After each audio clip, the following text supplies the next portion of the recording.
அவனா ஒருத்தன் ரத்தம் கொடுக்க வரான் அவன்கிட்ட என்ன இதெல்லாம் தேவையில்லாம் பேசிட்டு இருக்காத. ஓரளவுக்கு தான் நானும் பார்ப்பேன். ரத்தம் கொடுக்கறத பத்தி நான் பேசிட்டு இருக்கிறேன். ஆமாங்க, நீங்க எது என்ன கேட்டீங்க? நீங்க என்ன சமூகம்னு கேக்குறீங்க? ஏன் சமூகம் பார்த்தா இது பண்ணீங்களா? அப்புறம் வேற என்ன சொந்தக்காரன் தான் எனக்கு முக்கியம். சொந்தக்காரன் முக்கியமா? ஆமா, உங்க சொந்தக்காரன் நான் தலை குனிஞ்ச முடியாது. சரி, உங்க சொந்தக்காரர்கிட்ட ஃபோன் பண்ணி 1 லட்சம் ரூபாய் கேளுங்க. இப்ப எவனா பத்தி ஹெல்ப் பண்றானா பார்க்கலாம். அதெல்லாம் உன்கிட்ட சொல்ல வேண்டிய அவசியமே எனக்கு கிடையாது. நான் எதுக்கு உன்கிட்ட சொல்லணும்? எல்லாம் உன்னால வருது. என்ன வருது?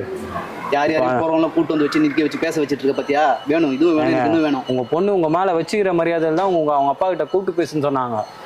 நீங்க வந்து ஓவரா பேசாதீங்க. உங்க பொண்ணு எதனா தப்பு பண்ணாங்களா? நான் கேட்குறேன், அவங்க என்ன தப்பு பண்ணாங்களா? இல்லைல்ல, நீங்க எடுத்ததுனே என்ன கேட்குற, என்ன சமூகம்னு கேட்குற? ஆமா, நான் அப்படிதான் கேட்பேன். நான் அப்படிதான் கேட்பேன். எனக்கு வர வேண்டிய மாப்பிள்ளை எப்படி இருக்கணும், என்ன இருக்கும், நான் தான் முடிவு பண்ணோம். சரி, ஓகே, உங்களுக்கு வர வேண்டிய மாப்பிள்ளை நீங்க ஃபிக்ஸ் பண்ணிக்கங்க, தப்பு இல்லை. இப்போ உங்க பொண்ணு இன்னொருத்தனை லவ் பண்ணிட்டாங்க. ஸோ அவனுக்கும் உண்மையா இருக்க முடியாம, அந்த கட்டின்னு போறவனுக்கும் உண்மையா இருக்க முடியாம அவங்க பொண்ணு தெரியுமா அவனுக்கு? நான் கேட்குறேன்.